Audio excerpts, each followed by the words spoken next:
Hello and welcome back. Well, students, today we'll be doing 15th group of P-block elements. So, if we talk about 15th group elements,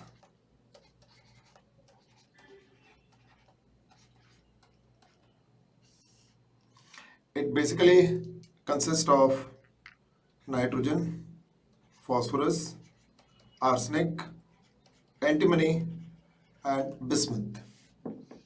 Because of nitrogen, it is also known as nitrogen family. Now, like other groups, like we did in 17th and 18th group, here also first we'll do its physical properties followed by their chemical properties. So first we'll see their physical properties.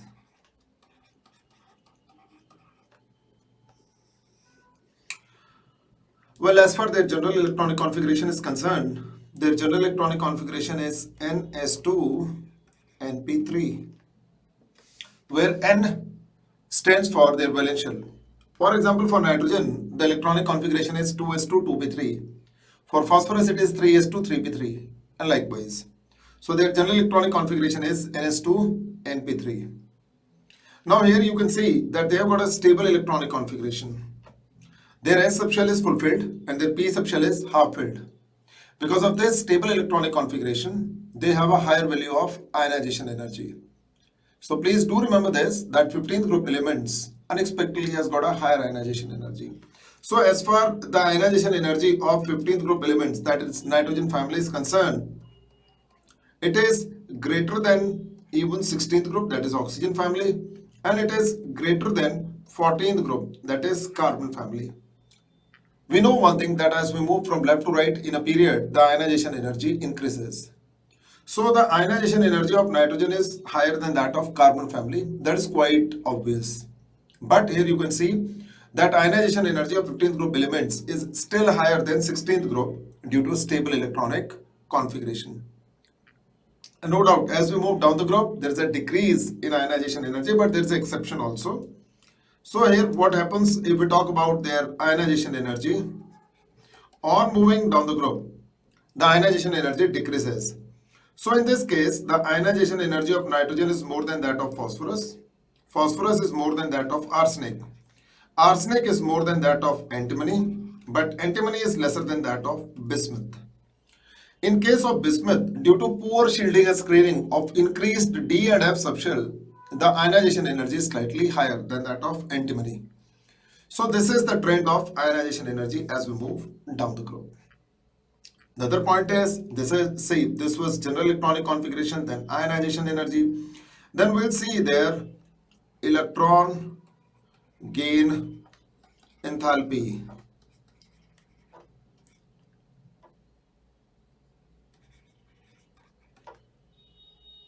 Electron gain enthalpy. Now since you see that they have got a stable electronic configuration Ns2, Np3, that means they does not have a tendency of gaining an electron easily.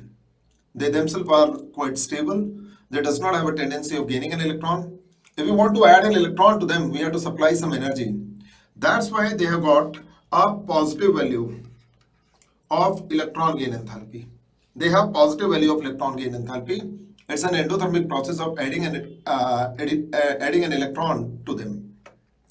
After this, we'll move on to their oxidation state. Oxidation state.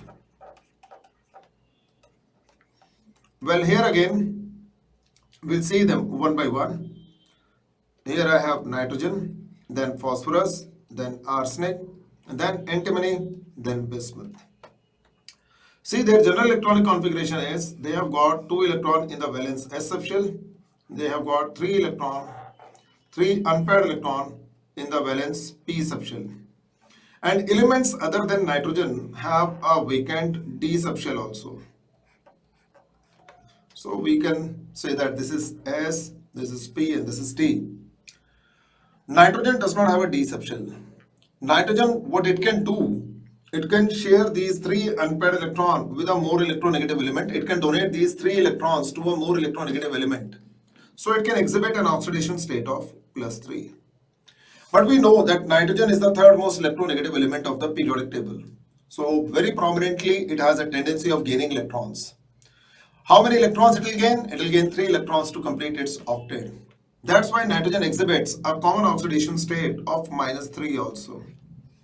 So by gaining 3 electrons, it will become stable. That's why the common oxidation state is -3 and +3.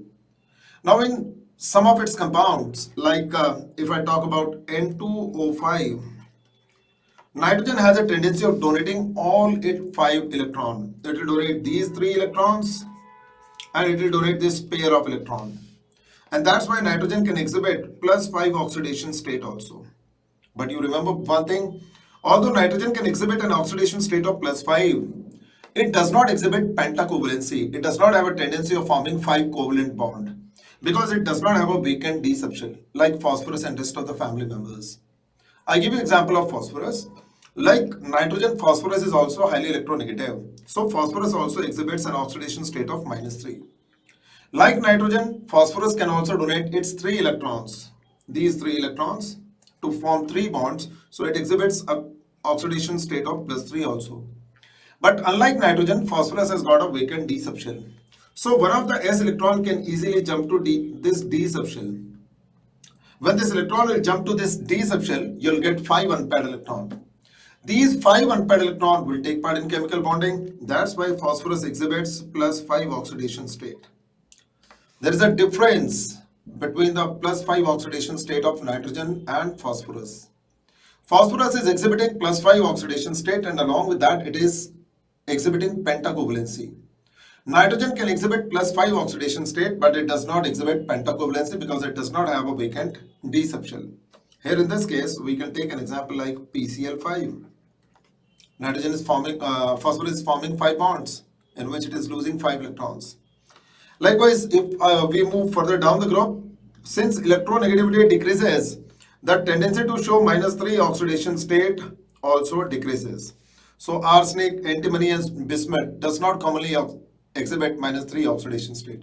However, they can exhibit +3, +5, +3, +3. See what is happening as we are moving down the group. On moving down the group, inert pair effect is increasing. Since more and more D and F subshells are getting added, so the nuclear force of attraction is increasing. Hence, it is becoming difficult for this S electron to get unpaired and take part in chemical bonding. So this S electron which you are seeing here will not take part in chemical bonding. It will not get unpaired, so this pair will behave like an inert pair. As we are moving down the group, this inert pair effect is increasing. That's why the stability of +5 oxidation state is decreasing and that of +3 oxidation state is increasing. So this is all about their oxidation state. Next, we'll talk about their elemental state. Elemental state. Well, if we talk about their elemental state, nitrogen is the only member of the family which exists in the gaseous state. Rest all the family members, they exist in solid state. Like I talk about phosphorus, that is a solid. Now the question comes to our mind when we were talking about halogens. When we studied halogens, there we saw that fluorine, chlorine were gas, bromine was liquid, and iodine was solid. So there we saw a regular gradation in state from gas to liquid and liquid to solid. Whereas in this case, nitrogen is a gas and phosphorus straight away is a solid. No liquid state, intermediate liquid state we are not seeing here. Why it is so? Many times this question is asked. Give reason why nitrogen is a gas but phosphorus is a three-dimensional solid. Well, let me explain you that. Nitrogen has got a smaller atomic radii. So nitrogen can form triple bond with another nitrogen atom. Pi bond it can form. Due to smaller size, its p orbital can overlap sideways, it can form pi bond. So nitrogen can form pi bond, that's why nitrogen exists in diatomic form, that is N2. So you got an N2 molecule, here also you have N2 molecule, here also you have N2 molecule. These N2 molecules have got a lower molecular mass. So they have lower intermediate van der Waals forces of attraction. And due to these lower van der Waals forces of attraction, these molecules, they are free to move. They can move easily, and that's why they are in the gaseous state. Now let us talk about phosphorus. Phosphorus cannot form pi bond. If phosphorus cannot form pi bond, then how it will form a molecule? Well, like other family members, it has a tendency of forming three bonds, and all these three bonds will be covalent. Covalent sigma bond. So one sigma bond, second sigma bond, third sigma bond. Likewise, for this phosphorus, one sigma bond, second sigma bond, third is this one. For this one, two, three. All these phosphorus, they are forming three bonds, and all these bonds, they are sigma bond. Now you'll see there's a change in molecular formula. Phosphorus is not P2 like nitrogen, it is in fact P4. P4 means higher molecular mass. Higher molecular mass, higher van der Waals forces. Higher van der Waals forces, the state will be solid. So straight away the state is changing from gas to solid. Nitrogen is a gas because it exists in diatomic form, lower molecular mass, lower van der Waals forces, molecules they are free to move, that is in the gaseous state. In phosphorus, since phosphorus cannot form pi bond, it will exist as tetraatomic molecule with higher molecular mass, higher van der Waals forces, and that's why in the solid state. So this is the elemental state, rest all elements they are in the solid state. After elemental state, we'll move on to allotropy. Allotropy. Well, if I talk about this family, in this family you'll see that carbon, nitrogen, and then you have phosphorus. This phosphorus has got a diagonal relation with carbon. And because of this diagonal relation, this phosphorus exhibits a lot of properties like carbon, like catenation, allotropy. Carbon exists in three allotropic form: diamond, graphite, fullerene. Likewise, phosphorus also exists in three allotropic form, that is white phosphorus, red phosphorus, and black phosphorus. Out of these three allotropic form, white phosphorus is very reactive. So we'll see what these forms are. Well, as you can see, the structure which I have drawn here is white phosphorus. This one is white phosphorus, P4 molecule, and it has got a prominent internal repulsion. See, the bond angle over here is roughly 60 degree. Now, since the bond angle is lesser than 90, that means phosphorus atoms, they are quite closer to each other. And that's why these phosphorus atoms, they experience prominent repulsion. And due to that repulsion, they have got a higher energy. This molecule has got a higher energy. And that's why P4, that is white phosphorus, is quite reactive. It is so very reactive that on its own, it burns in air. You'll see this white phosphorus glowing in the night. Actually, that glow is known as phosphorescence. And it is because this phosphorus burns in oxygen to form P2O5 or P2O3. So white phosphorus is quite reactive form because it has got a prominent internal repulsion. Now let's talk about red phosphorus. The structure of red phosphorus is similar to that of white, but there is a slight difference. These are some P4 units. Likewise, here also I have got a P4 unit.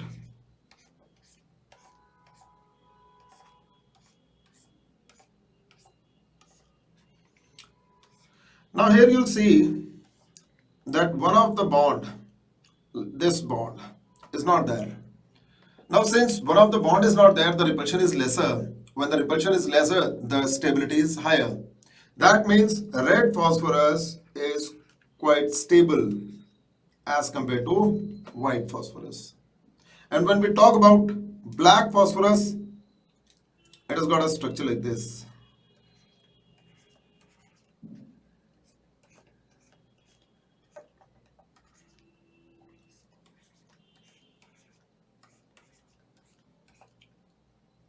This will form bond somewhere else. This will form bond here. This will form bond here. This will form bond here. Now in black phosphorus, you will see that there is no internal bond. So the repulsion is quite lesser. And since the repulsion is lesser, the stability of the molecule is quite high. So out of all these three allotropic form, white phosphorus is most reactive and black phosphorus is least reactive. So once again, a recap of the physical properties: electronic configuration, ionization energy is quite high due to stable electronic configuration. Electron gain enthalpy is positive due to stable electronic configuration. Then they can exhibit a oxidation state of plus 3 plus 5. After that, elemental state, nitrogen is a gas, rest all they are solid. Allotropic form, phosphorus exhibit quite it means quite prominent allotropy is exhibited in the family by phosphorus, where it exists in three allotropic form, that is white, red and black. Black is least reactive and white is most reactive. After this, we'll move on to their chemical properties. Now we'll see their chemical properties. Well, students, here I would like to remind you one thing. Like we did in 17th and 18th group, in 15th group also, first I'll teach you this group. After that, I'll show you some PPTs. In those PPTs, we'll see there some common compounds. Like if I talk about 15th group, the common compounds for 15th group are HNO3. So we'll see the preparation and property of HNO3. Then ammonia, we'll see the preparation and property of ammonia. So the PH3, phosphine gas, we'll see the preparation and property of phosphine also. So those things we'll see later on. First I'll explain you the basic characteristic, basic properties of this family. After that we'll do those reactions from PPTs. Okay. So when we talk about chemical properties, we basically talk about their reaction with hydrogen, reaction with oxygen, and reaction with halogens. So first we'll see their reaction with hydrogen.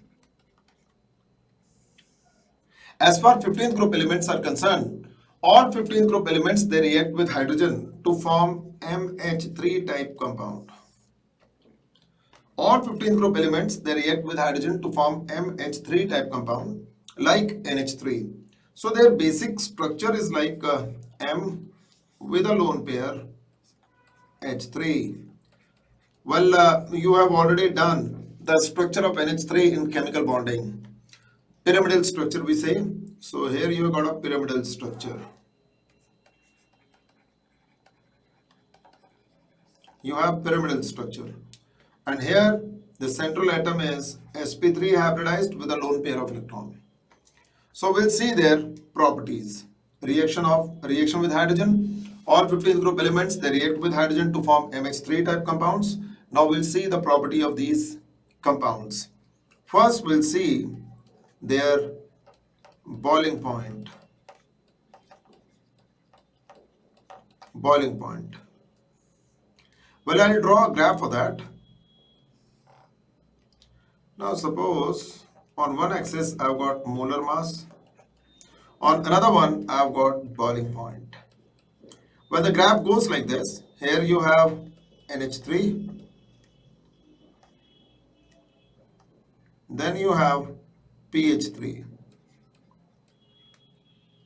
then you have ASH3, then you have SBH3, and then you have BiH3. Well, if we talk about this line, it is quite understood. Because as you are moving down the group, the atomic mass is increasing from phosphorus to arsenic, arsenic to antimony, antimony to bismuth. On moving down the group, the atomic mass is increasing, so the molecular mass is also increasing. When the molar mass increases, the van der Waals forces also increases, and that's why the boiling point increases. But unexpectedly, you'll say here that boiling point of NH3 is quite higher. Although the molar mass of NH3 is least in the family, yet its boiling point is quite high. It is due to the presence of intermolecular hydrogen bonding. So many a time a question is asked, give reason why at room temperature NH3 is a liquid but PH3 is a gas, due to the presence of large number of intermolecular hydrogen bonds. Or give reason why the boiling point of NH3 is higher than that of PH3. Again, the answer is due to the presence of large number of intermolecular hydrogen bonds. After boiling point, second we'll see their bond angle. Bond angle. Well, here in this case, again I'm drawing the structure. Suppose this is the central atom. Here I've got a lone pair of electron. Here one H, you have second H, you have third H. I'm talking about this bond angle. Now this atom is sp3 hybridized, and a normal sp3 hybridized bond angle is nearly 109 degrees. Normal tetrahedral angle is 109 degrees, whereas in this case, in NH3, this bond angle is of 107 degrees, nearly 107 degrees. And on moving down the group to BiH3, it reduces to 90 degree. So on moving down the group, this bond angle decreases. In NH3, it is nearly equal to 107. First and foremost, why in NH3 this bond angle is of 107 degrees, whereas the normal tetrahedral angle is nearly equal to 109 degrees? It is because NH3 has got a lone pair of electron. And according to VSEPR, the repulsion between lone pair and bond pair is second highest. So due to that, the bonds, they'll come closer and bond angle will decrease. So in NH3, due to that presence of that lone pair, the bond angle is 107 degrees. Now, this lone pair is present in all the hydrides, in NH3, in NH3, in PH3, in SBH3. In all hydrides, they've got this lone pair. Why bond angle is decreasing or moving down the group? Well, there are two reasons assigned for that, and only one is given in your textbook. I'll explain you both the reasons. According to the textbook, when you are moving down the group from nitrogen to phosphorus to arsenic to antimony, the atomic radii is increasing. When the atomic radii is increasing, this bond length is also increasing. When this bond length will increase, these hydrogen atoms, you will notice, now they are far away from each other as compared to these. On moving down the group, the bond length is increasing, so the hydrogen atom, they are moving away from each other. And when they are moving away from each other, they are experiencing lesser repulsion. And when they are experiencing lesser repulsion, they will come closer. So the bond angle will decrease. Hence, in case of NH3, the bond angle is maximum, that is of 107 degrees, nearly 107 degrees. And on moving down the group, it decreases to 90 degrees. Because the bond length is longer, so the hydrogen atoms, they are quite away from each other, they experience lesser repulsion and they come closer to each other. The second reason is, you know that among all 15th group elements, nitrogen is most electronegative. So in case of nitrogen, the positive charge on hydrogen atoms are quite prominent. So they experience prominent repulsion. And that's why they are quite away from each other. And since they are quite away from each other, the bond angle is quite large. Whereas as you are moving down the group, the electronegativity of the central atom is decreasing. So the induced positive charge on hydrogen atom is becoming weaker. Since the hydrogen atom has got lesser positive charge, they will experience lesser repulsion, they will start coming closer to each other and the bond angle will decrease. So this is why the bond angle decreases on moving down the group. Next is, the third one is their basic character. Well, all 15th group hydrides, they have got a lone pair of electron which they can donate easily. They have a lone pair of electron which they can donate easily. That's why they have a prominent tendency of acting as a Lewis base. Lewis base are substances which have a tendency of donating their lone pair of electron.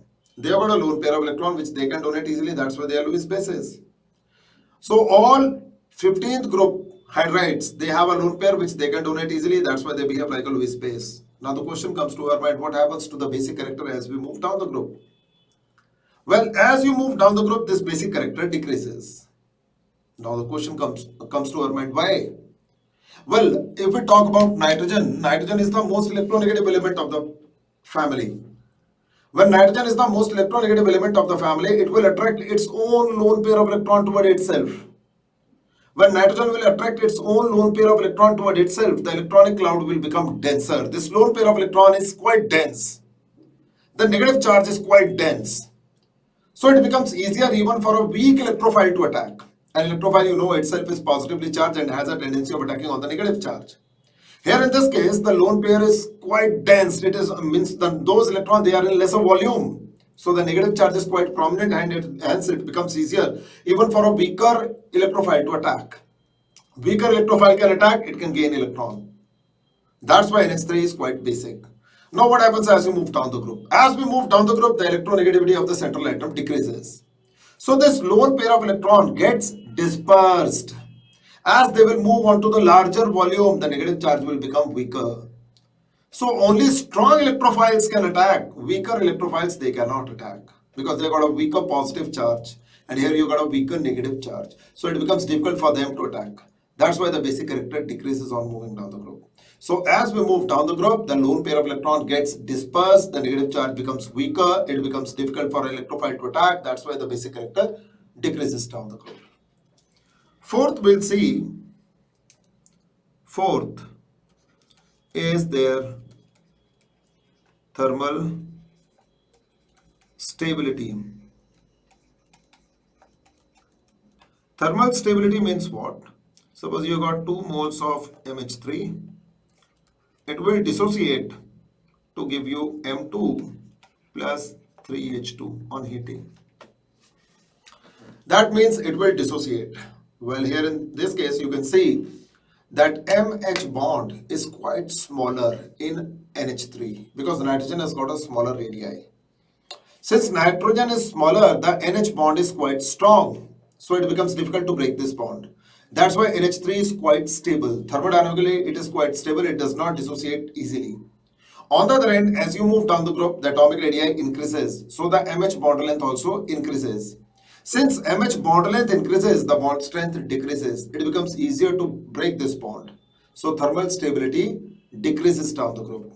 Now, as on moving down the group, thermal stability decreases. Please do remember this thing. On moving down the group, thermal stability decreases.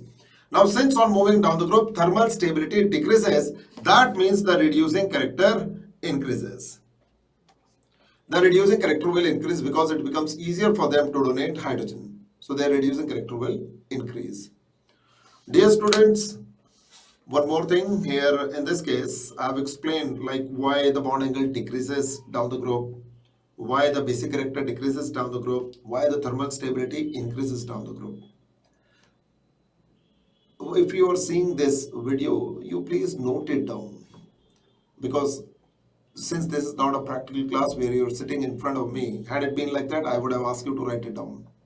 Otherwise, I'm just dictating these things and you have to write it down. So please take out your notebook and write it down. Then it becomes quite easier for you to remember all these things.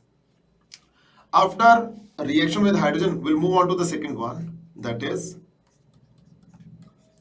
reaction with oxygen. Reaction with oxygen.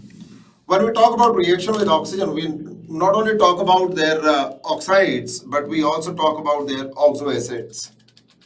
Here in this case, I would like to tell you one thing, that nitrogen, it reacts with oxygen to form large number of oxides, where rest of the family members, they form only 2 type of oxides, that is their trioxide and pentaoxide. So as far as these oxides are concerned, we'll do them in the next lecture. So that's all for today. Thank you very much.